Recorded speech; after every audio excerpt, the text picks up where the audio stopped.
迎来，欢迎大家来参加我们最后一期的 seminar 活动，是这个学期的最后一期。然后之后，Tori 老师已经排好了新的课表，然后之后会继续我们的这个 philosophy 和 sociology 的 study。然后感谢 Binks 老师这个学期的代课。呃，再介绍一下我们的组织。如果之前大家 miss out，然后想要回顾 session 的话，可以点这个 YouTube 的链接，然后可以加 Instagram 和 WeChat。然后 Binks 老师的自我介绍，之前介绍过很多了，等一下茶话会的时候也可以让 Binks 老师介绍一点个人有意思的细节。然后今天因为也是关于 community based organizing 的这一期，然后没有很多具体的 series per se，所以今天打算做成一个非常以互动为主的茶话会的形式，顺带着可以 review 一下我们之前这一学期里面学的所有的内容。然后今天点点老师和玉珏老师都在，就可以听大家聊一聊自己结合这个学期的知识，然后和自己的生活。然后如果两位不介意录音的话，然后到时候也可以一起分享给大家。OK，那我们今天就开始。然后 community base 的那因为今天没有课嘛，我就直接给大家总结一下我们这3章的内容。第一章是这个 General Surgeon 大哥给大家写的一本书，然后这本书有一个 quote，这个 quote 还挺有意思的。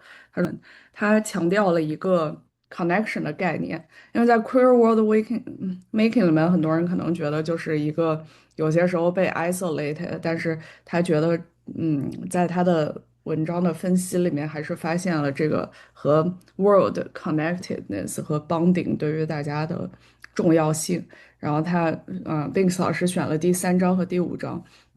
第3章强调了 kindness，就是 giving 和 receiving 的这个 gesture 对于大家 mental health 的帮助。其中一个比较重要的概念就是很多人可能觉得是在接受帮助的时候能感受到很多的温暖，但其实有的时候，付出和接受同样能感受到温暖，所以在接受帮助的时候，也是给对方一个机会，让对方感觉到和 community 的 connectedness。然后这个可以体现在，比如说，我知道很多人 battle 自己的 mental health，可以去，比如说 animal shelters 做 volunteers，或者来做 community work，这些都是帮大家组织这个女童社群的建设活动等等，这些都可以真正的帮助到大家，提供一个 mental health 的支持。所以，如果大家在 run out of things to do，但是又想要这种 community bonding 的时候，不妨尝试一下来 appointment 的活动或者其他一些有自己比较认同的 cause 的这样的组织去参与这个活动的建设，以 giving 的方式也来 strengthen community bonding 和 promote 自己的 mental health。Binks 老师有什么要增加的吗？在这一章节的内容里面？嗯，我觉得就是 giving 和 receiving 这两个肯定，其实在这章里面他也提到它是密不可分的，尤其是嗯，你说从 mental health 的角度，很多人在可能也没有意识到，在很多时候早就已经需要帮助了，但是如果是 mental health 越差的情况下，就越不愿意向外寻求帮助。所以觉得其实可以甚至把向外寻求帮助当做这个 self compassion、self care 非常重要的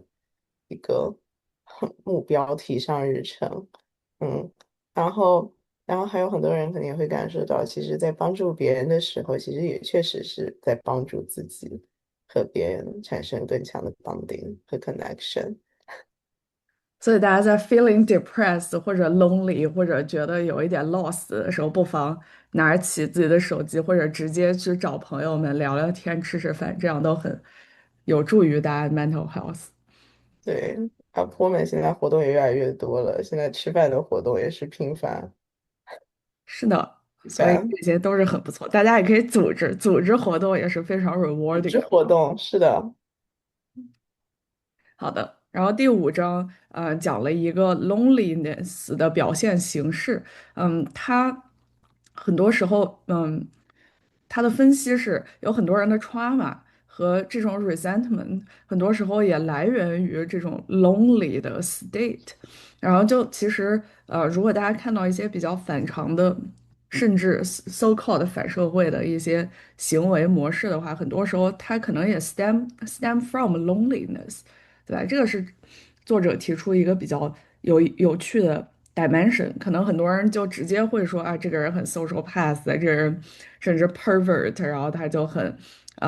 难以融入社会，但事实上他可能就 stem from 自己内心感受到的这种 loneliness，他可能以不同的方式展示出来，比如说愤怒，比如说伤心，比如说抑郁、焦虑等等，他背后可能大家也可以从这个角度来 evaluate 一下自己跟周围世界的 connectedness 和 bonding，它可能也是很多事情的 root cause。Binks 老师有什么要增加的吗？嗯，没有，就是 loneliness 本身它虽然不在诊断标准里面，但是它对这个 mental health 的影响不亚于任何一个 mental health 的诊断。点点老师来说一下，点点老师感觉在分享里面还是挺有经验的。孤独等于异样等于更孤独，那我们怎么打破这个恶性循环？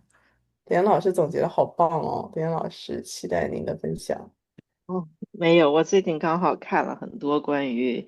就是因为我现在在做劳工方面的工作，最近看了很多关于现代资本主义社会如何异化人的内容。实际上，我不知道是不是有什么办法打破，因为这个社会 setting 的目的就是让大家成为孤独的劳动力，所以其实还是挺容易陷入孤独的。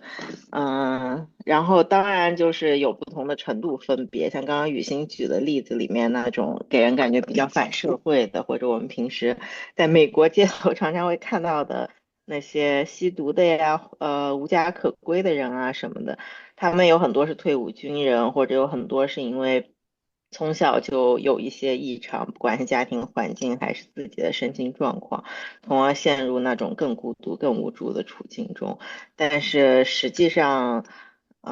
我感觉对，就是这个社会是一个主张自力更生，然后自己要成为劳动力的社会，包括很多的福利援助计划都是你必须要先找工作，有工作才给你发钱之类的。但其实很多人的状况，就是工作这个概念其实很现代的，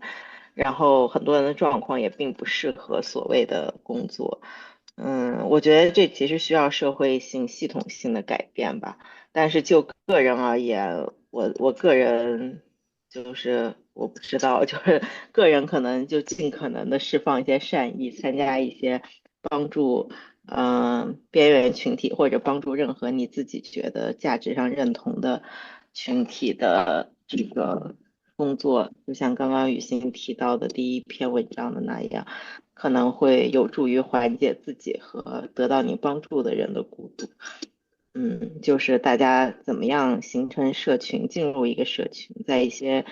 互助社群里建立联系，这可能是对于这个企图让所有人都成为孤独的劳动者，除了核心家庭之外一无所有的社会的一个小小的纠正。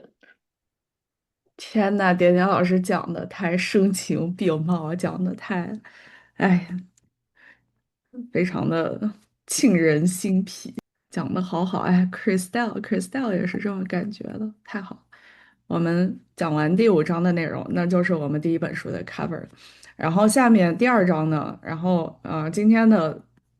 总结也就到第二章为止了。呃，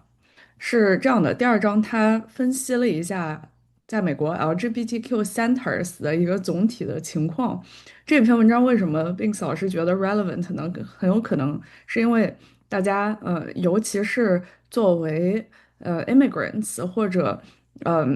racial minority，有些时候或者这个 sexual minority，那在很多时候，并不是非常 aware，我们身边其实有非常非常多的机构可以嗯为我们的 community 服务。这个也是这篇文章可能比较想要强调的，就是这些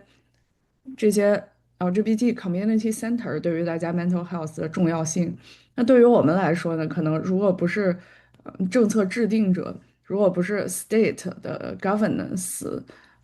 需要考虑这些政策方面的因素和拨款，那对于我们个人来说，它可能是一个比较不错的媒介，让我们真正了解有多少资源其实是倾斜到我们的 community 的，然后这些资源其实都是可以被利用的。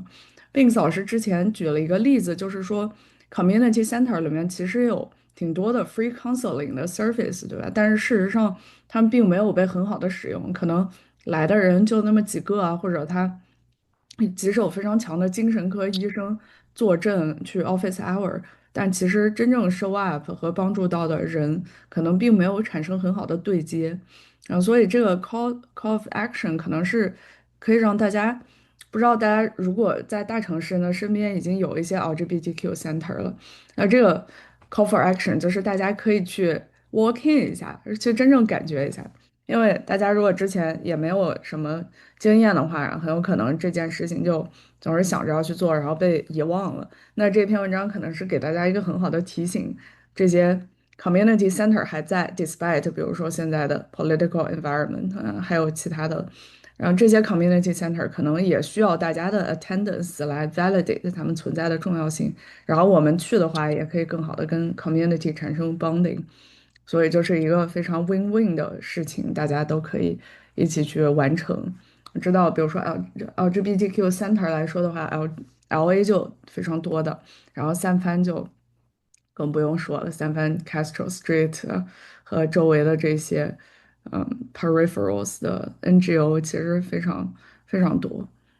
然后还有 Oakland 的那里都可以去 network 一下。然后他们有 physical 的 center，可以直接 walk in，然后就可以跟里面的 staff 开始聊天啊，然后了解一下他们的资源，然后还可以跟周围的朋友分享一下，还可以产生很多 interracial 的 bonding，然后看一看文化多元性啊、语言多元性和大家真正不一样的生活，还可以 mingle social economic class。这个点点老师也非常有经验了，然后我们要先请 Binks 老师分享一下自己作为精神科医生在这个 center 里面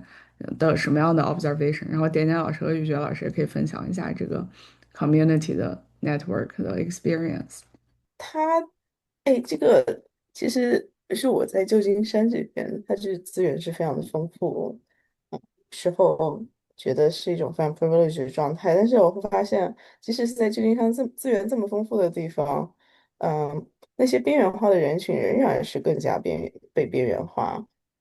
它体现在很多很多的方面，就比如，点点老师刚才说，是社会把人作为一个是孤独的劳工对待，但是，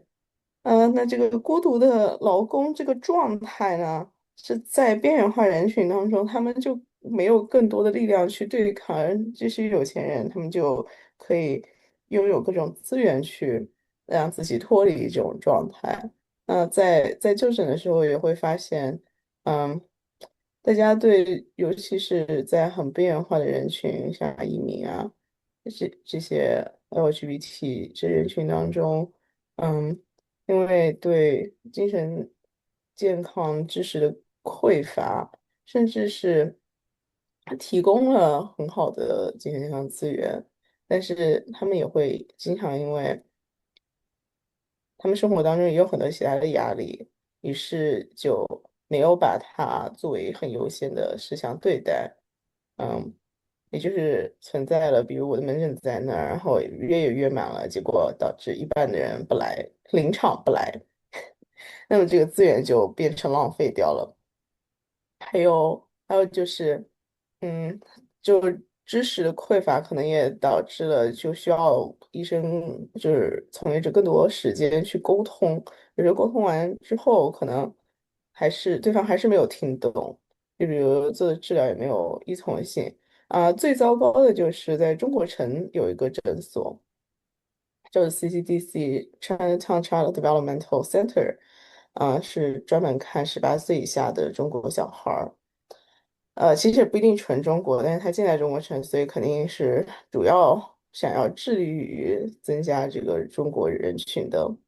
精神健康服务。然而那个门诊人来的人是最少的。所以大家如果就是知道有这方面需要的人呢，尽量就是觉得如果光靠精神科医生或者是心理治疗师来给大家做呃心理教育，可能还是远远不够的。就他没有办法完完全全的普及到他真正需要的人群呢。然后这里有很多其他的，嗯，对。徐慧说的非常对，因为免费，所以就不来了。的确是，就是有时候会不够珍惜，但是要收钱的话，嗯，对，点点老师也说了，就是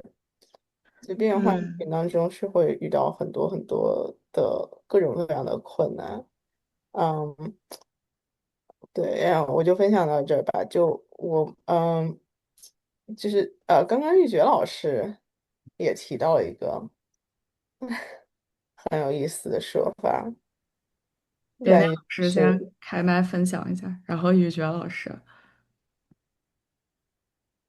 嗯，我感觉就像 Binks 说的一样，可能生活的更边缘、更底层的人，对于他们来说，其实谋生是第一位的，赚钱是第一位的，心理健康什么的都要往后排。虽然他们也感觉到了对自己生活的困扰，也感觉焦虑，也感觉因为一些事老哭，就是他们来分享的时候会分享到所有这些，但是他们觉得这些就是在他们的脑子里，这些事儿的优先级是很低的。就是关心自己身体的优先级远远没有挣钱、给家人挣钱之类的事情高。所以，我们如果比如说我们小组以前也提供免费的心理咨询或者心理咨询的转介，就我们没有咨询师，但我们免费转介呀，我们把这些资源分享给工友啊，但是没有人来。那我们做的办法是，我们会办几个在他们工作时间以外，比如说早上他们上工之前的 session，这个 session 我们请专业咨询师来，而且我们是给他们付钱的，我们花钱让他们来，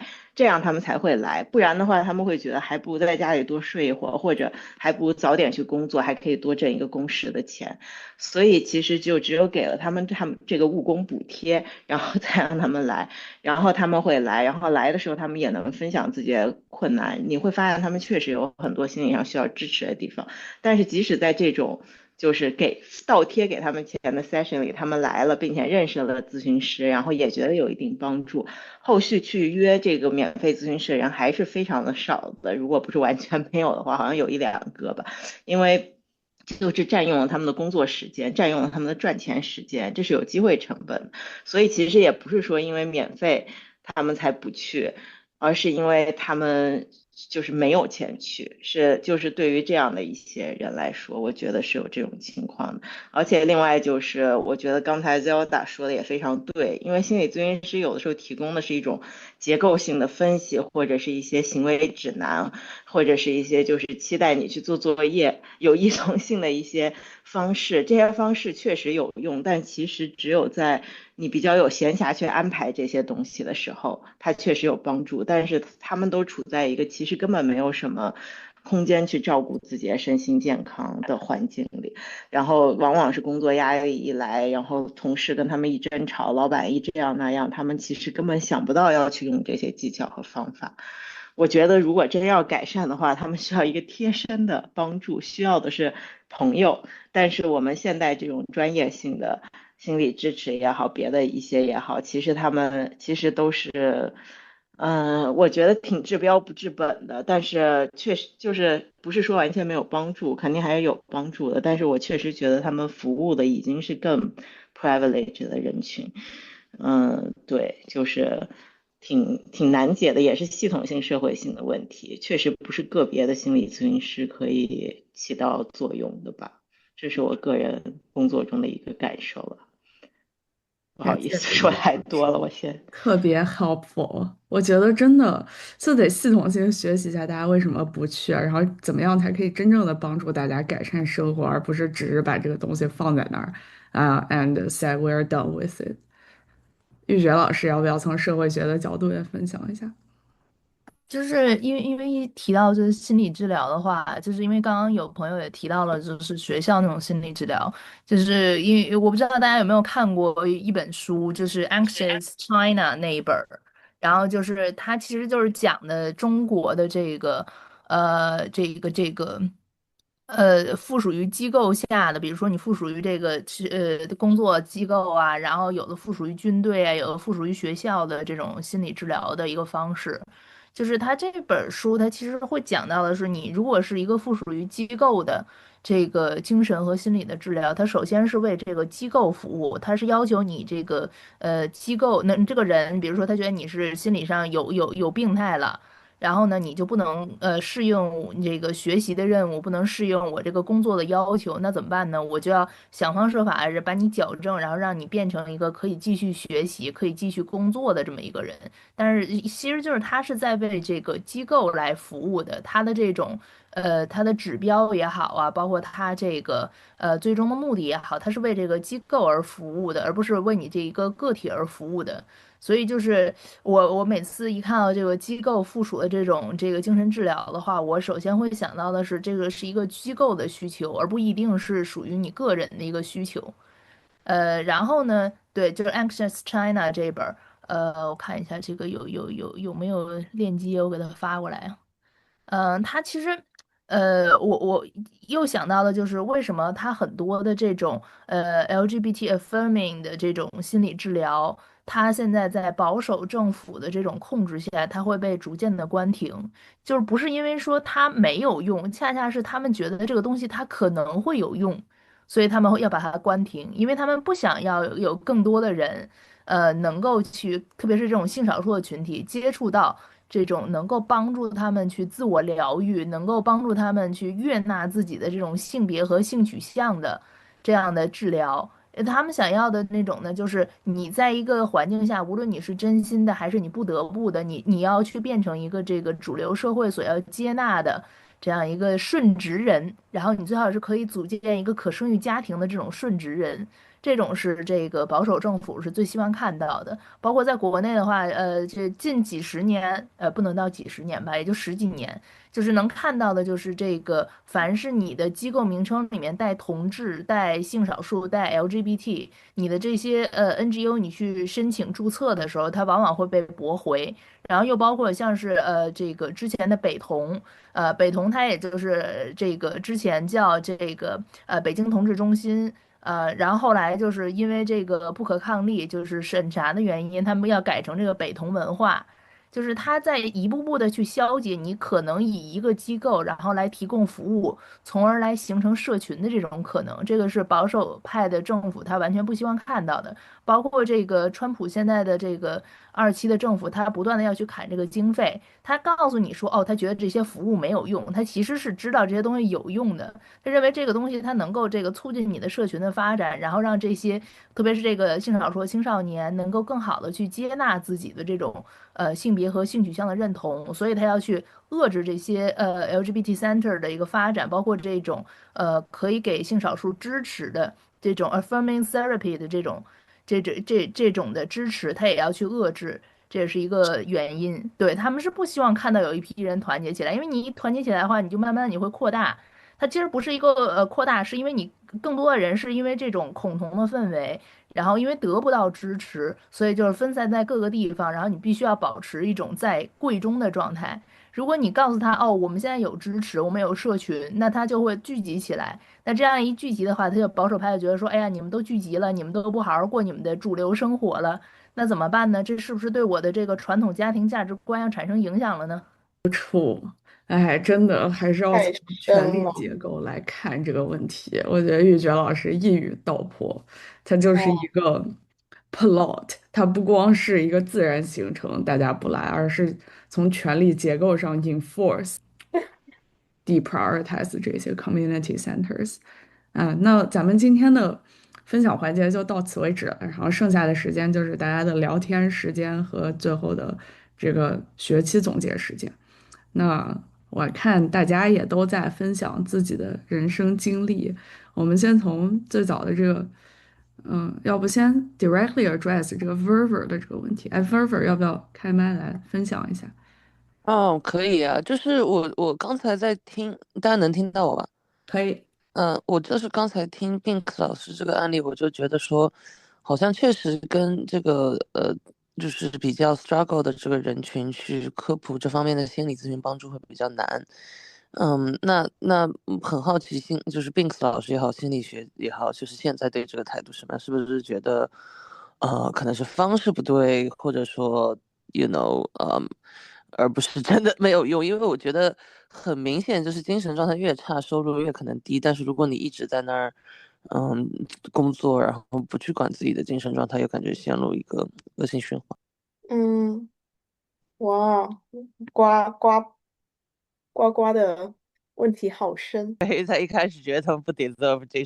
心理咨询，然后到后面可能是因为他觉得说，you know，更加就是可能跟这个没有那么大关系的，但是就是他可能觉得这些人就是 haven't tried hard enough 吧。嗯，这个就是到底哪个是鸡，哪个是蛋的问题了。嗯就是我们也不知道，就他到底是因为他的精神健康不好，导致他的工作越来越难，越来越难，更赚不到钱，还是说他本身就是在这个底层，不停的为了生计而受到了巨大压力，导致心理状态嗯不好？那嗯有可能就是都是存在的。所以，嗯，然后刚才有很多朋友，像点老师啊，也提到，那他们本身就比如，即使是给他们提供到了心理治疗，但是那他们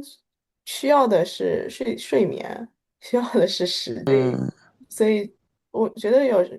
有时候心理治疗它不是非得一定要给你提供一个什么建议，或者让你去做什么事情，而是就是只是静静的待在那儿，就让人能够把自己内心的感受说出来，让人能够感觉到被倾听。我觉得这个是它最主要的功能，是最嗯基础的功能。嗯就这种倾听和陪伴是每个人都需要的。那大家会想，那为什么不找朋友呢？那为什么非得一定要心理治疗呢？我觉得那个朋友当然也是可以的，因为我不觉得在这个陪伴的层面上，这作为一个心理治疗师和朋友，它的功能是否有高下。可是我觉得更重要的是，不管是朋友还是心理治疗师，他一定要是一个很好的倾听者。但朋友他作为好的倾听者，他可能不是因为专业训练，而是因为他很了解你，你们 hang out 很多次，他跟你的接触很多。但是心理治疗师是因为他的专业多是就是在这个是最重要的基本功，看家本领就是 嗯，明白了，就它是的差别就在于，它能够只是在很短的时间内，可能就能够听到、感受嗯嗯到、嗯看到这个人身上可能正在发生一些什么。所以其实要是有 active listening 技巧的朋友，估计就是在这种情况下也会好很多。但是普通人是不太会有 active listening 技巧。我觉得这个技巧可能是一个很关键的环节。好，谢谢。谢谢 Ver，Zelda 要不要来开麦？能听到吗？可以的。就是因为我先大概讲一下我的背景。我之前其实在国内做摄像和剪辑，然后其实也是一个挺不错的工作，基本上也只有加班的问题而已。然后后来呢，我就想说，因为作为新潮流群体嘛，在国内也没什么指望，我就说那我就想办法出国。然后我当时看到的就是说，国外做这种底层工作其实也是很受人尊重的，对吧？也不是说要被人尊敬，而是说就是不被歧视吧。那我来出国学的木工，然后呢，我现在呢，就是因为你刚出来的话，别人对你没有任何的这个背景的一个概念，然后他们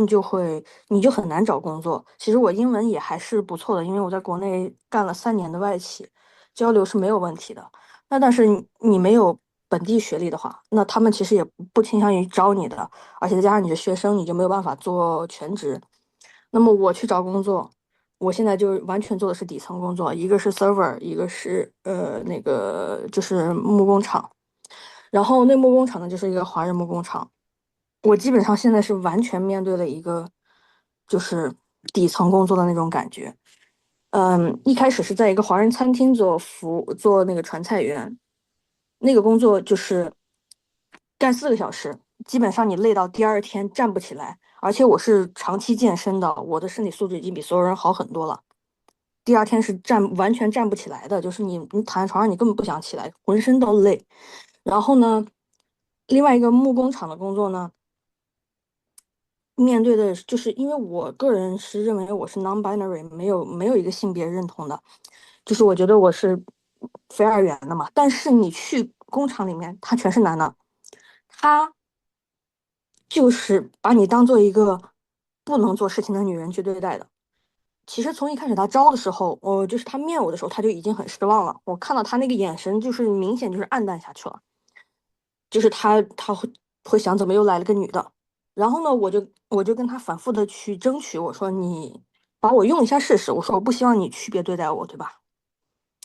然后他就说行，那就试试。然后我做的其实很好，跟我一起进去的还有另外一个女生和一个男生，然后他们2个人都很慢，然后东西也掌握不好，他们都是来问我的。但是半年干下来之后，现在那个男生他的工时是我的4倍，工时是我的四倍，就意味着他每个月拿到的工资就是我的4倍。这个事情我去跟老板说过，我说难道就因为我是女的吗？因为其实我们干的工作是一模一样的，甚至就是说，那个男生不会的事情我都会，那个男生不会开机器，不会钉的柜子都是我做的。那我把柜子从台面上搬下来这些事情，我们做的都是一模一样的。但是他不带我出去工作，他觉得我搬不了这种东西。然后那天他们去搬一个石头台面的时候，他跟我说出来最恶心的话就是：“来，你帮我一下，我让你感受一下我们平时做的工作有多么辛苦。”然后我就去搬了，我发现2个人搬对我来说完全没有问题，但是他就会 assume 你做不了，然后他还要跟你说出这种话。然后我去搬的时候，我就心里在想，你也不是一个人搬，你们男的不也是2个人搬吗？那么你凭什么去说你工作辛苦，你觉得我做不了，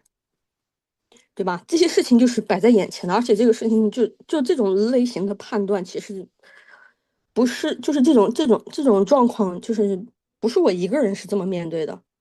其实很多很多底层人都是面对着这样的一个判断和这样的一个生活，而且就是哪怕在加拿大都是这个样子，就是国内就会更差。然后呢，我有去学校找这个心理咨询师，他是告诉我怎么调整我自己，但问题是，我自己是没有问题的，我把我自己调整的非常好。我去了之后，我也不带偏见的找他们，我也去跟他们聊。我说你给我机会，对吧？我觉得我能做，他们也看到了，其实他们知道我能做，但是他就是不给你机会，他就是一到安排工作，他就是认为你就是不能做的，这个潜意识非常的，这个惯性非常之大。所以我就说，然后你说我现在打3份工，我业余时间其实我现在还在国内花钱找一个心理咨询师，就是我们之前认识的一个，然后他很能帮到我，但是呢，我每周找他做一次心理咨询，他给我做好了心理建设，甚至我已经健好身了，我心情非常好，我去工作一次，我就能把所有这一切的心理建设都毁掉，就是他们几个男的在那有说有笑的，对吧？聊他们出去工作的事情。对于这些事情我一概不知，因为他们从来不安排我就是就是这种现实面临的压力是，就是非常的巨大吧。然后我在找心理咨询师，我去跟心理咨询师沟通，我已经努力在调整我自己了，但是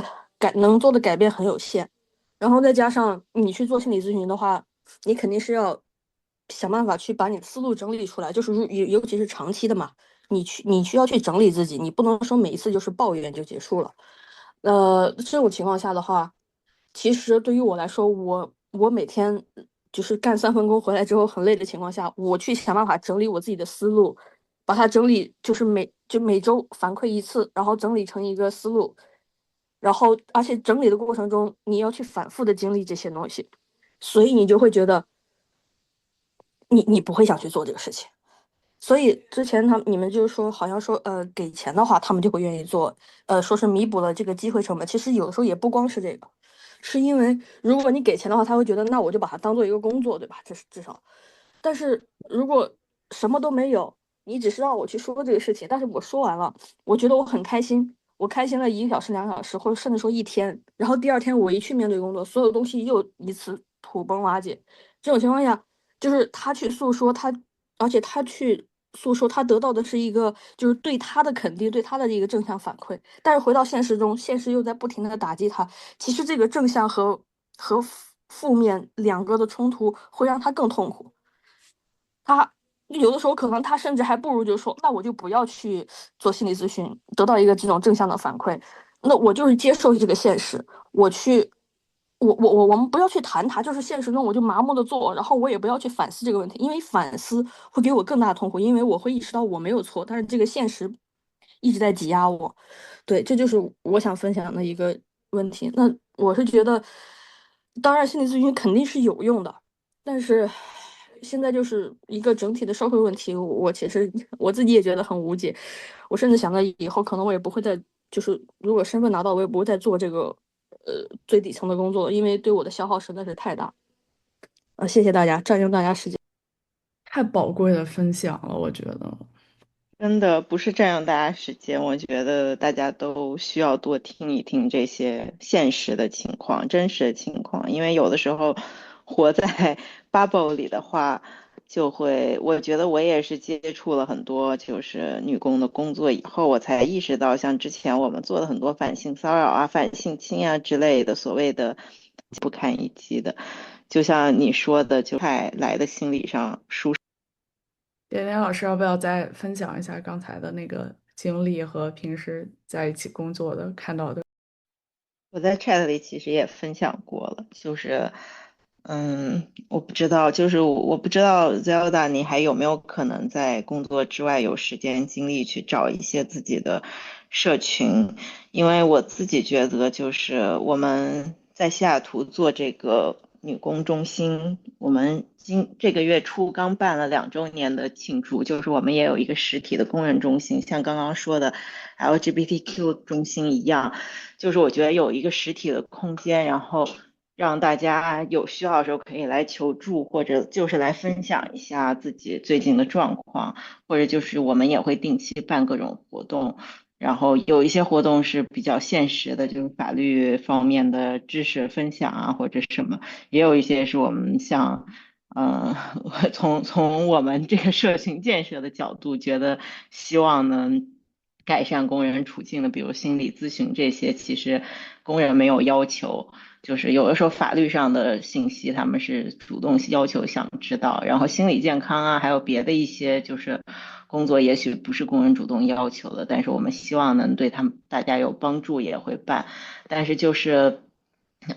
我自己觉得有这么一个空间还是有一些帮助的，至少大家看到面临这种处境的不是只有自己一个人，然后感到不公平的也不是只有自己一个人。我不知道这样是不是能稍微平衡一点现实的不公平，就是虽然在工作场所是那样的，虽然碰到的人是工作里的这些歧视和不公平是这么的强烈，但是并不是只有自己一个人在遭受这些。我不知道你在加拿大哪个城市，因为加拿大也是地广人稀，可能更难找到一个这样的机构。如果在比较偏远的地区的话，但是如果在网上啊，在我们社群里，如果有任何你觉得会有帮助的，我觉得就是可以多跟其他朋友交流一下吧，减少一点孤独感吧。就 call back 最开始雨欣和 Binks 老师分享。Zelda 在我们的微信社群里嘛，可以多跟大家聊聊天。哦，在的，nice。嗯，Christelle 也刚才分享了一些，要不要再？我就不用了。好，嗯，还有刚才大家还有什么想要开麦分享和讨论？我也 echo 一下 Zelda 点点老师的分享，我觉得是特别宝贵的。这个社会是需要听到不同的声音，然后，嗯、有时候我也会觉得，说现在的一些社群建设，我们是不是真的，能够帮助到那些真正需要帮助的人，而不是只是一些，嗯，已经还算比较 privileged 的人在就是我觉得有时候这些嗯很很困难的时期，尤其像遭遇到这么多不公平的对待，嗯，就是在那个环境当中，可能真的是很难看到希望，尤其是如果只有这样的环境，但是。但是走出来可能会发现，这个时候就 ally 特别重要。我感觉在那个环境当中，在你的那一份工作当中，这样的一个环境，就把你这个人给孤立了。但他们是自己一国的，但是你自己是受到很严重的孤立，也很难找到你在那个工作当中的同盟。所以我觉得在这个社群可能反而可以给你提供一些。你也在不仅仅是陪伴感，而且还有一种支持感。嗯，还有就是在看到一些灯塔一样的人的感受，可能会让你能够在一些困难的时候给你一些力量。困难的时候可能应该是你自己在承受，但是也希望这个过程能够让你更不那么难受一些吧。好的，那我们今天关于这个问题，其实 labor 这个 topic 真的很有意思。之前在 seminar 的时候也讨论过很多关于 labor 的话题，然后，哎，这真的，哦，然后，哎，Barbara，您说。我突然想起来，就是自己就是做压力破产，我正好本科也毕业了，我第一份工作由于需要 HR 相关专业的，所以我就只能找一份比较中国人公司小的，因为大部分这个 HR 都不给 sponsor 嘛，所以说我当时就只能做一份 minimum wage 的工作。然后呢，一开始我就想着说，哎呀，我年轻力壮也没有关系。那 minimum wage 的话，我就公司不给买保险，就是10个人以下小公司，我就说那我就不用保险了。然后我就没买，结果过了几个月，就什么甲沟炎的严重的不能，就是发炎不能走路了，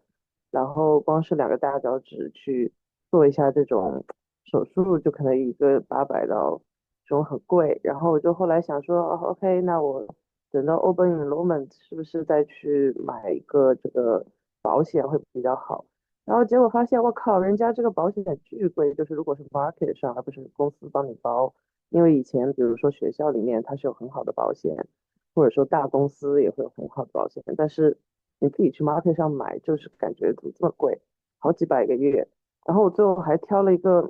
当时好像是挑了一个说，哦，那这个 Kaiser 还是什么，它好像要那个 level 才能有 mental health support，我买一下。然后结果真的买了之后，每个月又很贵。然后我发现 Kaiser 它那个地方就是说，它比如说有一个很大的医院，一个系，但问题是那玩意儿，我靠，他跟我说，哦，我好忙，我这个 therapist 一个月还是2个月跟你聊一次，我听完都笑了，我靠。然后我当时就特别的崩溃，所以说那阵子我感觉我在生存危机的时候，呃，我就是每天确实也没有时间去找什么 therapist 的这些东西，都觉得太过那个啥。然后当时觉得能做的就是找 psychiatrist 开个药吧，就是说这个 therapist 他不行了，那我总能开点药吧。然后也是不知道是不是精神压力太大，有个 Zoloft 吃了2周之后就开始什么耳鸣啊，什么眼睛看到奇奇怪怪的东西。所以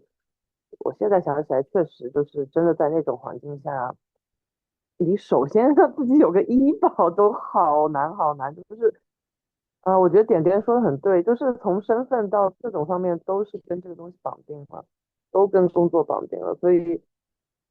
就是最重要的可能。味的分享。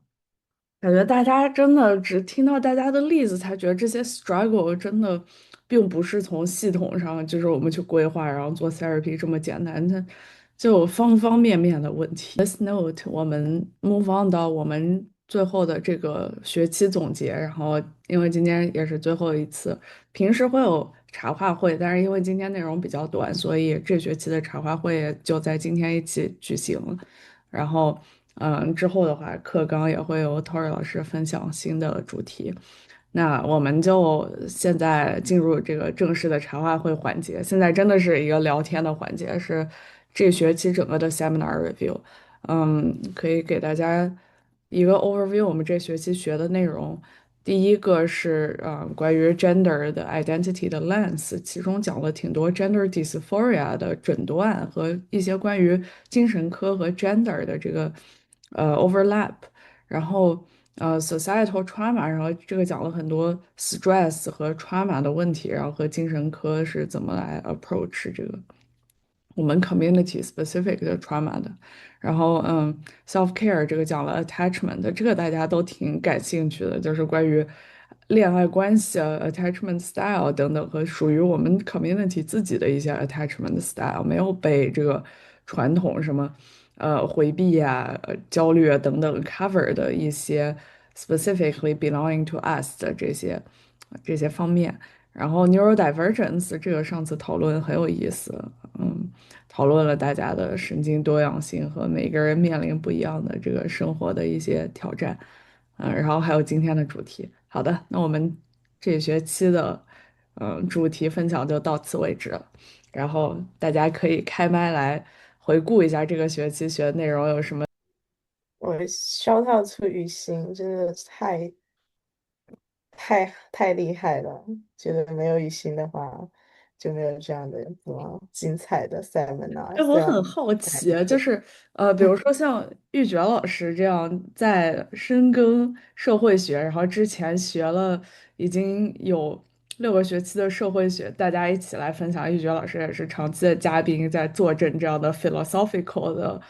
和 social structure 的 study。然后呢，比如说这一学期的精神科，对于玉珏老师这样长期深耕在 humanitarian 领域的人来说，是什么样的体验呢？好感兴趣。人类学，人类学也是非常哇，人类学更想厉害了。形而上的学问，对吧？这跟 对，down to earth 的精神科，就是这个神经学，还是有很多区别的。我感觉也很多 overlap。我的一个 mentor 做 community psychiatry，他就本科学的也是人类学，哦，minor 人类学，觉得真的太厉害了。玉学老师，期待您。精神治疗方面，它更多的是针对一个个体，而不是这个虽然我们今天这一节会讲到这个 community support，但是更多的就是心理和精神治疗方面，它会是针对一个个人的一个干预。但是呢，它的人类学的话，它会更注重你的这个社群本身。但是呢，他们也会就是比如说这个 storytelling 的一个过程。还有在这个无论是你对于心理咨询师，或者说是在社群内部的这种 storytelling，一个个人的一个经历，然后变成一个集体的经历的一个分享，它其实都是在追溯你的人的一个人生经历对你的无论是你的精神状态、你的思维方式，还是你的行为方式的一个塑造的过程。所以我觉得这个其实也是蛮适合跨学科去介入的一个点，包括其实它这个人类学，它会有很多这种 medical anthropology，就是这个医学人类学，它会去涉及到这些比如说是精神治疗啊、心理治疗，然后对于一个群体而言，比如说它是一个特定的患者群体，又或者说是他们是一个这个比如说这个是神经多元群体，他们去争取自己的这个权益，因为他们一直是作为一个在社会中的invisible disability 的这样一个存在，所以他们又要有一些这个证明的一个过程。那这个过程的话，其实它就已经脱离了这个个人的一个就是已经不能说脱离吧，应该说是超越了个人的一个精神状态的关注，然后变成了是一个精神状态变成了一种身份上的或者说是集体上的认同，然后基于这个认同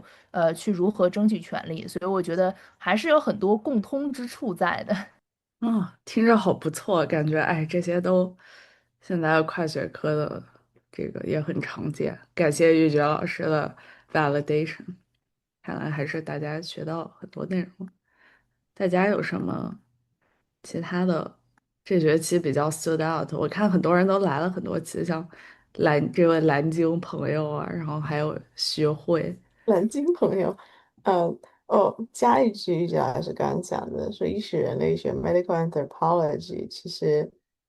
有一个对中国影响特别大的医学人类学家，他本人也是精神科医生，他的中文名叫凯博文 （Arthur Kleinman）。他前段时间老婆去世了，写了一本书叫《The Soul of Care》，非常的治愈，如果有兴趣的话。大家也可以去看一看。对，Arthur Clayman，是的，感谢雨珏老师。点点老师，大家还有什么这学期觉得学到的一些比较有趣的内容呢？有什么 feedback？感觉有什么可以提高的地方，让大家更有 level of engagement，然后并且觉得这个 content 更加 relatable。好难啊！下学期咱们形而上的内容又要开始了，大家 Links 老师还发了链接。这个是刚刚说的 self care，但他这个主要是怀念他老婆的，但是他怀念老婆的时候，他他有他有讲到他很多的一些治疗的理念，以及他也提到不少他在中国的经历。他最早是被湘雅邀请到中国去，有带一些学生，所以他后来一直在哈佛就有很多国内的医生过去进修。然后他其实在早期的时候有写过蛮多本跟中国的社会观察、人类学观察相关的书籍，包括《Deep China》。对，这个是我在国内600号的时候，他们那边也很深受凯博文的影响。甚至凯博文的学生后来毕业了也会回到复旦大学执教。好棒！对，天呐，这本书 Kindle 版竟然只要$5，赶紧买！我还挺喜欢它的这个标题和副标题的，因为我自己现在，反正我写完博士论文以后，我也一直在思考 care 的问题，就是觉得这个对 community 来说很重要。然后我觉得它这个标题还有，就反嗯正我还挺期待的，虽然不是特别嗯。确定它的就是我之前不太了解这个人，但是我听了他的经历和这本书的标题都让我挺想，对他，谢谢 Bink 老师的嗯推荐。感谢大家喜欢。嗯，对，他还有一个，我当时看完这本书之后，还去看了他的采访，然后那个我忘了是哪个采访，可是主持人问他一个问题说，你开始做这些研究的原因是什么呢？还问了一下主持人，你想听官方版还是非官方版的？然后主持人说，当然非官方版了。那现在是八卦环节啊。他是非官方版，是因为他当时在波士顿，应该是波士顿，碰到了一个很可爱的女孩子，然后那个女孩子是做这方面研究的，他为了接近那个女孩子，所以也开始做这方面的研究。后来那个女孩子就是他的老婆，他们结婚了55年。看来这个标题真是所言不虚，可能是是的，被他老婆领进门的，一直受到对方的教育。对对的，他老婆是教育了他很多，感觉。哎，深有同感，我现在也天天受到我老婆的教育。有老婆是什么样的体验？需要被教育。点点老师在座的唯一有老婆的女童，要不要来分享一下有老婆是什么样的？关于自己 mental health 有什么样的帮助？啊，很多人都有对象吧，但是，确实碰到一个让你觉得可以成家的人很难。然后我觉得确实就是对方给你的这种 care 和 feeling 是很重要的一环，因为很多人说到爱情的时候想到的都是一些激情啊、激动啊，或者我不知道，我觉得这种感情肯定也有，但是在长期关系里。我不知道，可能 Binks 老师可以专业的来说说，在长期关系里是不是比起多巴胺，可能别的一些什么激素，什么催产素啊，什么那个什么胺什么什么酶之类，就是可能更重要吧。如果从生理的角度来说，从心理的角度来说，我觉得就是，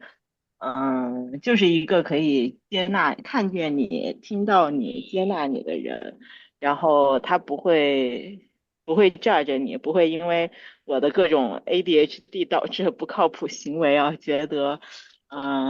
这样那样，就是即使跟你有冲突的时候，也会站在你的角度去理解和接纳你，然后这种感觉就很治愈，同时也教你如何做到课题分离，就是嗯。你有情绪的时候，他能看到这是你的情绪，而不是很容易被 trigger 他的情绪。反过来也一样，当他知道你被他的情绪或者反应 trigger 的时候，他会告诉你，这个其实是他在迁怒，并不是真的是我有问题之类的。我觉得能有这种界限感和治愈力的人真的很少。对，我也觉得自己很幸运。但是我觉得就是大家自己也可以给自己这些了，就是好的关系可遇不可求的，有的时候正是因为你在治愈自己的路上，或者反正我经验里我有过的3段很好的关系，都是现在都还是好朋友，即使分开了也关系很好。比如我下个月去 DC World Pride，我就大家还有什么糖啊？大家一起来撒一撒。对，需要撒糖，大家的糖特别的重要，尤其在这么危险、充满危险的世界里，所以我觉得大家要反复的，嗯，有意识的，回忆糖和撒糖，这个是特别重要的事情。谢谢老师打开巧克力，英国巧克力是不是很好吃呀？哎，对，哈利波特巧克力。我也想说，就是我感觉我恋爱谈的开心，最近这一段很重的一个原因就是，自己 HD 嘛，然后后来发现女朋友 ASD，然后就慢慢的觉得可以从 neurodivergent 的角度相互理解，感觉好像这是很重要的一环，就是对我自己来说。具体讲讲啊。就是因为他有他的一些也不叫 limitation，而是就是他天生会有的倾向，但是他可能会 appreciate 我终于有一个能理解他，就是他 she is the way she is 的人，而同样的，我给他 HK 之后，他也了解我是一个怎么样的人，所以不会去，比如说骂你觉得。哦，你现在忽视我，就是你不爱我了，我现在就开始要那个啥了，而是会说哦，宝贝又到了这个 stage，there is an episode，就是会就是真的轻松很多，就是感觉自己可以比较做自己的状态吧，因为我记得以前我就是会，你在恋爱初期，大家都会，比如说 date 初期3个月，想要让自己有最好的一面表现出来。那可能就是 ADHD 可以不费吹灰之力的突然变得什么很清洁，什么很整洁，对吧？但是可能3个月之后，你慢慢变出原形，比如说 getting distracted by everything，对方就觉得你不爱他了。所以说，我觉得就是其实 ADHD 至少对我自己来说，找到一个对的对象挺 struggle，就是感觉自己有思考过很多不同的原因，但是我自己就想刚才那个 pattern 就可能是很多人的 common pattern 之一，然后其实说白了也是因为不了解。好可爱呀、分享的太棒了，爱听多少。仔欧仔要不要再开麦分享一下？仔欧仔又打字了，打字太累了，直接开麦是。我没有，我现在的感情不是很好，我不想说。那等好了之后，我们再听你说。Same here. Crystal 要不要？Crystal 要不要聊一聊？你这样说的 Sam here 是说被人 judge 的 Sam 吗？还是撒糖的 Sam？嗯，好像是说，看看啊，就是被 date 说过，因为 ADHD 容易 get distracted，就说扯到感情不感情、爱我不爱我这件事情上，然后就觉得，这个脑子就长这样，然后就是真跟对方的。没有关系，而是我自己的脑子就这个样子。哦，我想分享那个neurodivergent 的，就是听了你们的 seminar 之后，我自己也好想办一个 ADHD 的 seminar 啊，我会觉得很有意思。然后我最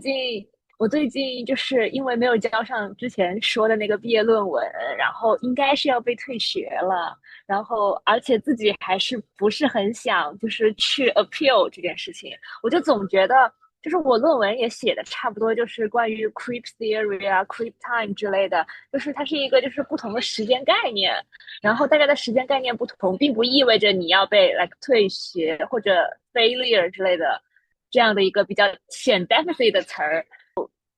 就在这个过程中就有一些矛盾和纠结产出，我就总觉得我为什么一定要去符合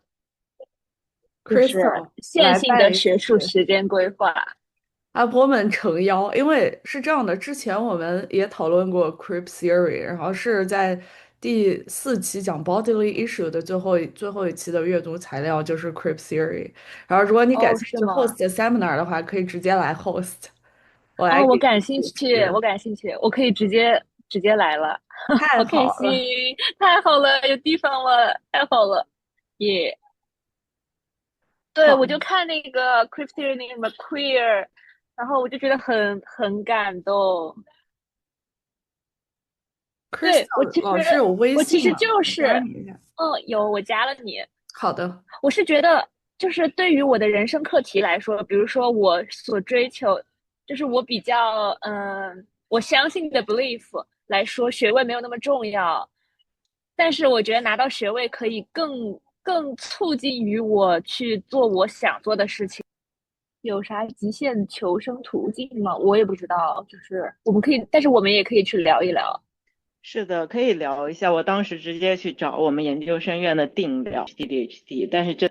然后真的吗？那我也一会儿跟你是也是有很聊一聊。多的 struggle，啊，太好了，感觉也是要被退学很爱。了。就是他没有看到我们不同人的时间概念。懂，我也不知道吧，去看看吧。可以在学术的那个小组里面互助一下。我觉得读博的大概很多都遇到很多类似的问题。哦，还有这样的小组啊！Binks 老师是群主的，学哦，术那好的，个小组。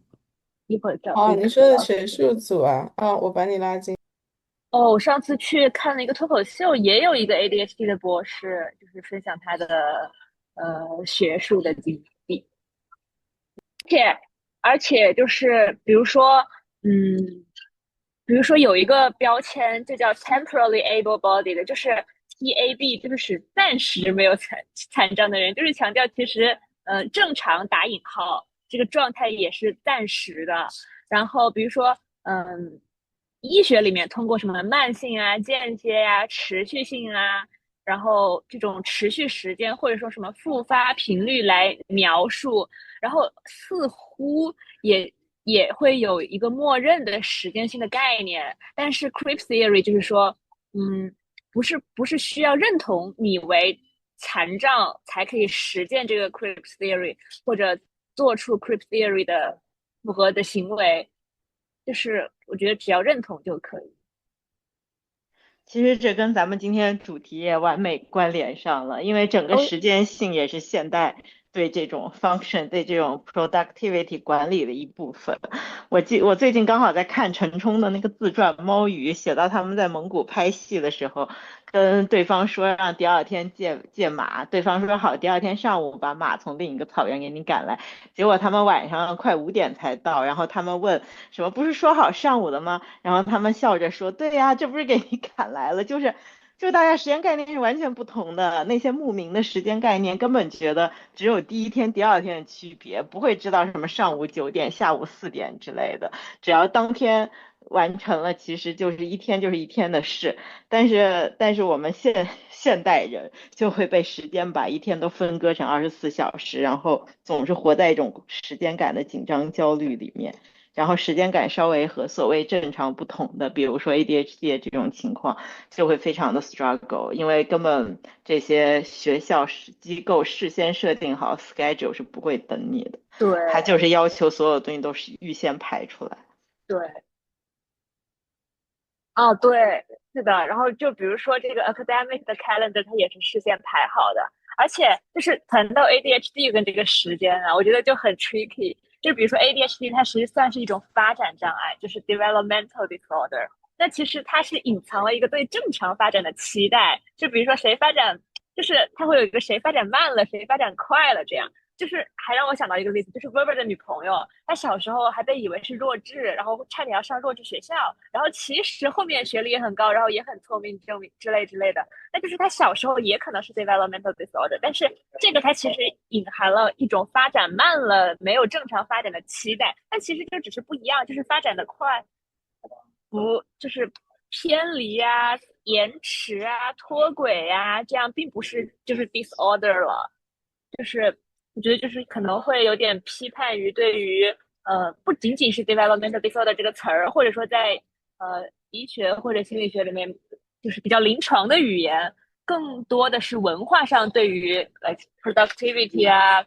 然后 punctuality 啊，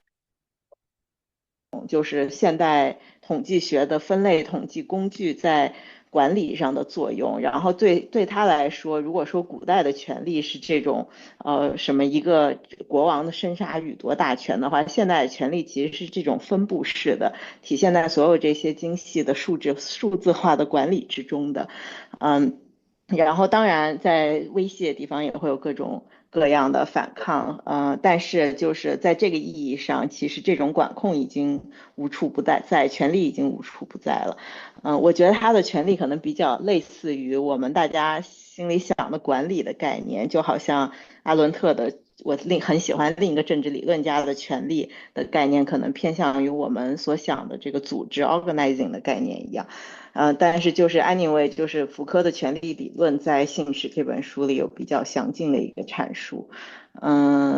对，所以如果感兴趣的话，可以看看，就是他对normalization 的这个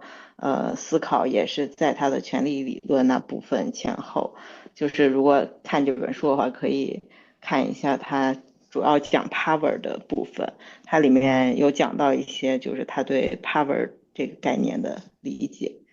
Appleman 的 Gender Studies 的第二期，就我们这个是一个系列嘛，一共35期，第二期就讲了福柯。第哦二期哦哦哦，读的是 回去看，谢 Sex 谢。History of Sexuality，exactly 点点老师刚才讲的这一本。但是福柯写了很多，下次可以再读一个带劲的。好，哎呀，期待下一期，下一期准备讲什么呀？应该是讲 disability too，这个还话题挺有意思的，这跟 Crystal 刚才聊的还有一些相关性。Crystal 可以直接来做一个 seminar，然后来做一个开头。那下学期的课纲就是好呀关于 好呀 disability 的。好呀好呀，太好了！哎，听得到我说话吗？听到，听得到，听得到。太棒了。哦，期待面太好对。了！我要加入，我要加入。太棒了。Crystal 会很适合的。是的，好的，那咱们就安排上这个 seminar，然后剩下的就没有了。这学期大家还有什么想要继续讨论的？没有，就是想谢谢大家。我觉得每次这些 seminar 都特别温暖。真的是，我也是这么觉得的，哦，就是超级感谢大家举办。我觉得这个真的，咱们学术领域啊就是都可以 network 起来。最近我们去东海岸，然后联系了之前的 Tony Barlow 教授和一些其他的嘉宾，然后之后可以把这个 effort 做成一个学术属于我们自己的 school。因为现在很多 school of 哦，thinking 的话，还是以老白男为主的，他们的这些 cluster 什么的。但是，老白男自己会成立一个小圈子，然后就互相 promote、cite 彼此的 paper，但是我们的这个，学术领域的 presence 还没有足以让大家成立一个自己的 school of thoughts，然后对，互相 peer review，真的，哎，玉璇这个老师，咱们好，这个已经好，对，这就跟 Tony Zelda 刚刚 Barlow 说的这个那种好。木工厂的情况非常的像。其实，在这个父权世界，基本上每个领域都有这种事情。就是可能表面上他们还说他们很 diverse 这样那样，但是实际上在学术圈里也是这样，就是一小波男的抱团取暖，互相晒的，互相吹捧，互相邀请对方去学术会议，然后把资金项目什么批给对方。但是这个女性性少数的一些学者，就是少数族裔的学者，就是处在很边缘的地位。真的，对，但是而且目前就这个太重要了，就是对，就是属于权力的持嗯。有人。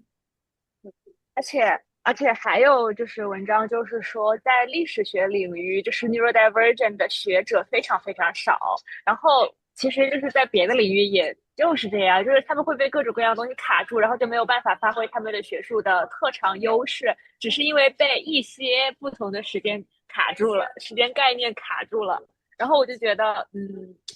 要改变这个情况。没关系，随着大家的这个 network 的发展壮大，你想我们才开始做这个2年，是，然后就有很多的 scholar 都在跟我们一起，包括 Professor Judith Butler 和 Jack Halberstam 教授，然后这些大咖都在跟我们一起努力的推动我们自己的 School of Thoughts，所以我们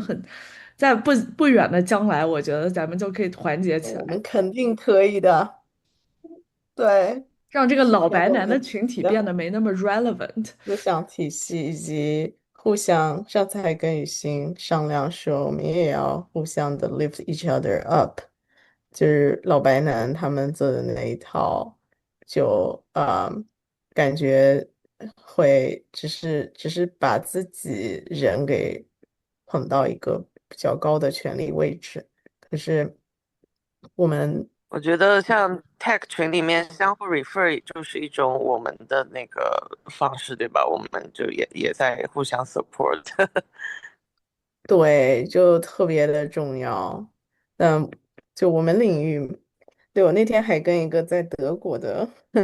精神科医生商量，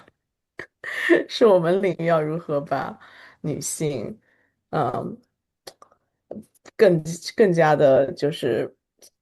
lift up，让更多的女性能够在我们行业 thrive。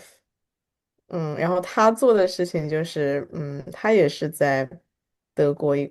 开始在一个比较村的、比较小的医院做儿童精神科。德国那边是直接从儿童，就是反正儿童就是直接开始做 residency，不像美国是做完成人才可以做儿童。然后他呢就听起来就是非常受到排挤，然后他那个也是一个领导，也是个白男。然后经常会直接的指出他的问题，但是他也嗯，非常不理解，就为什么这个，就是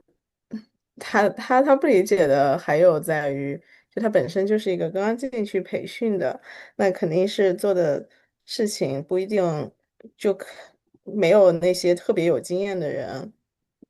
来的娴熟嘛，或者是嗯更就是更快更高效，但是包括像做精神科在儿童领域就有很多心理治疗，所以他作为一个外国人，他也是。他呢就没有，就经常受到一些排挤，就会专门挑他的问题，然后他觉得也特别不开心。后来一开始呢，我们俩打电话互相支持的时候他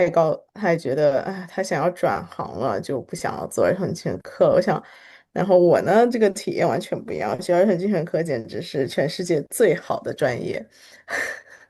但我就觉得，为什么他的体验跟我这么不一样呢？后来听了他的阐述之后，就觉得他这个领导是不是，反正在我看来，他领导他有的临床决策，在我看来也是蛮有问题的，但是就会专门挑他的毛病。所以我就觉得你要么就，呃，我觉得是你的领导水平不够，你要么赶紧换一家医院。后来他前段时间就面试啊，面了其他德国的医院，但是因为他在国内是 PhD 毕业，所以他其实科研能力还是挺不错的。后来他面试医院的时候，就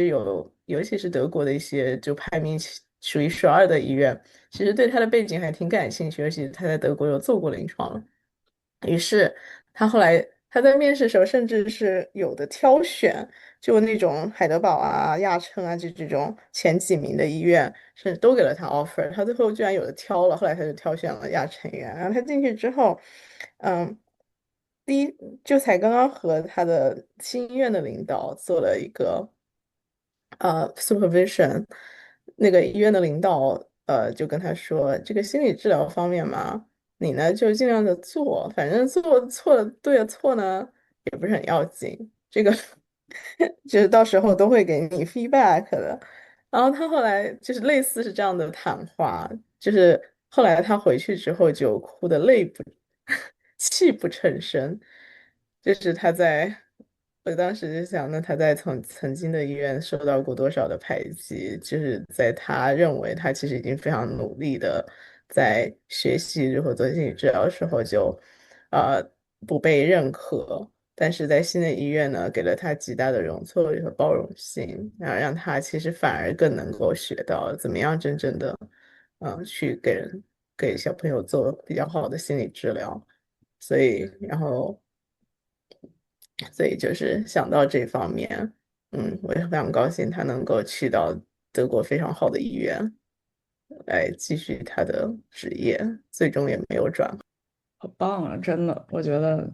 establish 我们自己的东西太重要。Burger 还有什么要？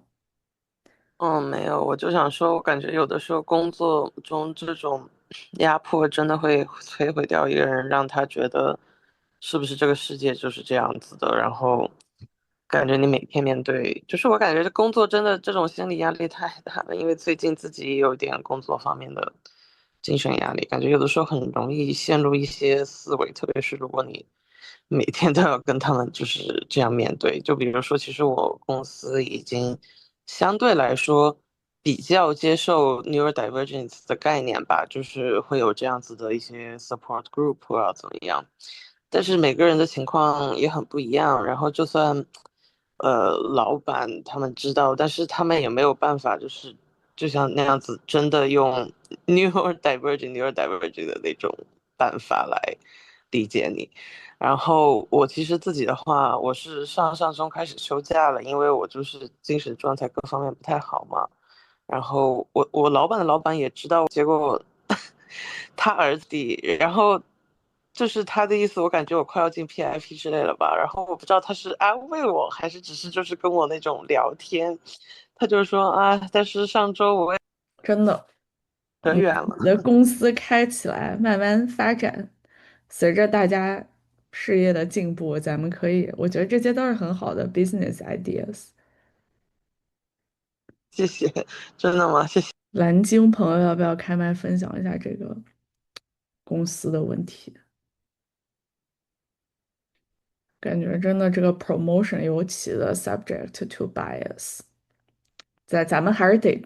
真的，我觉得还是得有自己的这个建构，不然的话，就总是在别人的这个 system 里面玩的，就是会出现就之前 Zelda 分享的问题，还有就大家的这些在职场面临的困境。我觉得直到我们有自己的公司，咱们对吧，prioritize 自己的 promotion，establish 自己的这个。这些 capital。没错，已经说的太对了。真的就嗯，在学术领域，在公司其实都是，我觉得就是之前那个 Alain Badiou 讲的很好，他就是说，我们如果就是 confront 一个不公平，那我们其实就是在变相的 recognize 它，我们就是如果另起炉灶来做我们自己的事情，来 build 自己的 community，然后 establish 很多 existing 的建构。真的，我觉得就是在这个 system 里面，就一直说，你这个 unfair，但是其实真的它是一个非常非常 emotionally draining 的 process，而且它有的时候适得其反，这些 people in power 就更会 target 一些，我们有这些 need 的，真的很 emotional draining，真的，你还要 make a case，你还要说，你这个 system bias。然后就是解释的这些 all the time that we spend，然后这些 misunderstanding，唉，说的真的太对了，我就记得，虽然就是我老板他就是意思是说，哦，理解你有 ADHD，maybe you can get like for example，多一天 work from home，或者说 morning flexibility，稍微可以就是 flexible 一点 on arrival time，但是你真正的就是什么 ADHD 的困难是，比如说你希望他给你的 take 的意见。要怎么样？要用温和一点的方式也怎么样？因为我们这是 emotional 的反应更强烈，或者说有一些乱七八糟的很小的，但是普通人就觉得啊，这点事情就是很容易的，你为什么会这样？就是在这种事情，人家可能说一句话 trigger 你10次，对吧？因为人家就是没有那个 knowledge，人家 tech lead 当上去不是强制他要了解这方面的东西，那他不了解，他就是会不小心 trigger 到你，然后以为就是没关系，你也真的就觉得你怎么跟他去解释，他就觉得说哦这很合理，因为每个人都能基本做到的吧？那你做不到，你就是你是不是就不行？就要不就休个假？就是但是就是可能就是这更像是一种 ADHD 方面需要的理解，所以你都已经觉得绝望，就是啊根本就不想跟他再去解释那么多。包括我老板的老板，他是中国人，自己还有 ADHD 小孩，但是 regardless of that，我觉得他也并没有那么的理解这方面。他可能就是更多的就是，叫一个什么放弃的态度，就是有点觉得啊、你可能这方面不行，那你就放松放松，我来养你，就他对他儿子这样，而不是可能真正你需要的 support，因为我觉得这些东西都是太早期了，一方面也是对吧？然后，但是我特别认同你说自己创造自己的，因为我不知道在哪里看到，可能是假的，就是说 ADHD 多少倍创业的可能性。我觉得这也是因为这也是一个 opportunity，就是可能有的时候就把自己逼到不行了，那就去创造适合自己的环境。Maybe this is an opportunity for me，就像我之前家里破产了，才把自己 push 转嘛成。真的，我觉得这些都是 opportunities，给我们更多的可能性。哎，那个蓝鲸要不要分享一下，在做的这个系统？不是我能听到不？可以，其实我觉得我倒不是说我去做这个什么，我做一个什么大系统，但是我更多的是觉得，如果我在这个集体里面非常的渺小，因为正好我不知道为什么很巧，这是我的大 leader 和我的这个就是我们组其他都是男生，然后那如果我比较势单力薄的话，我就会发现，就是我会发现之前他们会把很多东西。他不想做的一些，因为有一个人是一个老油条，就年纪很大，然后跟我领导关系很好，然后他就把不想做的东西都丢给我，然后呢，就是我可能比较年轻，然后他就把所有东西丢给我，然后我又很累，然后做的又很辛苦，然后又没有，我觉得也没有得到我应有的报答，然后我就发现，我需要打破这个现有的这个循环和系统，所以。当然是跟我的很多朋友沟通之后，我发现就是要把这个水搅浑，然后我就也不是我故意吧，就是我在外面的部门有一个合作的比较好的一个朋友吧，然后他正好想要转岗，然后呢他也想过来吧，然后我就鼓励他过来，然后他就成为了我们中间的一个小 leader，然后这个系统就被改变了。然后就突然有一个人打破了那个平衡，就是本来可能是我大 leader，然后有一个老油条和我，那个老油条和我 leader 大 leader 关系很好，然后感觉他很像他的独子，而我是那个不受宠的二女儿这样子。然后后面打破这个平衡之后呢，我觉得我就可以把一些第一，我觉得我的工作就可以被看到，就是我的辛苦可以被看到。第二，有人可以站在我这一边，至少2对2，不是我一个人打2个人。第三就是我觉得我可以把我觉得不适合的、不正常的东西，我现在可以尝试说出来，我就会直接指出来说，是他没有做好，或者是他 delay 了，然后导致我们整体的事情的延迟，而不是有一种感觉，我一直在给他们擦屁股，我一直在照顾他们每一个人，然后好像所有的东西都可以丢给我，然后就没有关系这样子的感觉。然后我觉得，如果说有的时候可以的话，就是哪怕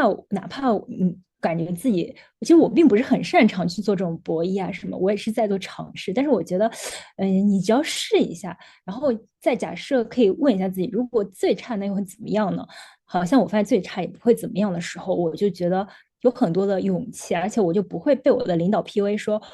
他给我所有东西，我都要为他打理好一切。如果别人不做，我也会帮他们把这个事情做好，只是因为我要负责任。但我现在就不会这样，我就觉得，那我就让你们看到，其实有人就是没有在干活，就是就是要把这个水搅浑。然后，那有些人到底谁是在游泳，谁是有问题的，就很容易就被发现了。我感觉我说可能比较抽象，因为这事情本身比较复杂，然后我不知道，这个对于特别是刚才就是有一些感觉工作上非常委屈的朋友，会不会有一点点的小的启发这样子？觉得这些都特别宝贵，多分享。我觉得这些 strategy，大家都互相交流一下，也都非常。就是对，就是我忘了说我刚才那个，蓝鲸在说话吗？感觉好像现在有点 lost，好像听不到你说话。如果你在说话的话，现在听不到，大家能听到吗？我也听不。我也听不到。我嗯Zelda感觉特别棒， Zelda 真的真，Zelda 的偶直面像。自己的老板，哎，支持你。蓝鲸再试试吗？还是听不到？听不到哦。还是听不到？哎听不到。，Zelda 再讲讲，Zelda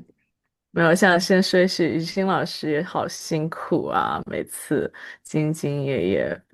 奉献在Seminar第一线。哎，我能学习很好吧快乐的，这是一件很快乐的事情。啊，我觉得要不我们这个学期的讨论先这样，Banks 老师给大家最后的寄语吧，从精神科的领域给 community，如果要说一些什么的话，会怎么来 wrap up 我们这个学期的学习呢？小梦，嘿嘿，不好意思，猫猫来找我了。哎，我来，Hello，来给大家看看猫猫。嗯，就我寄语嘛，寄语的话，就是我觉得我们建立自己的系统，以及建立自己的价值，还有有我们自己的 school of thoughts，school of thinking，一定会实现的。太棒了！好的，那我们就一起在我们的各自的领域一起发光发热，发展壮大，直到有一天我们的 power 不能被忽视的那一天，直男将老白直男将被 confront，被我们的 power 所 confront，一定会有这一天的。会的。OK，那我们今天先这样，然后我们就之后再见，群里会更新信息。拜拜，谢谢大家这个学期的参与，感谢大家。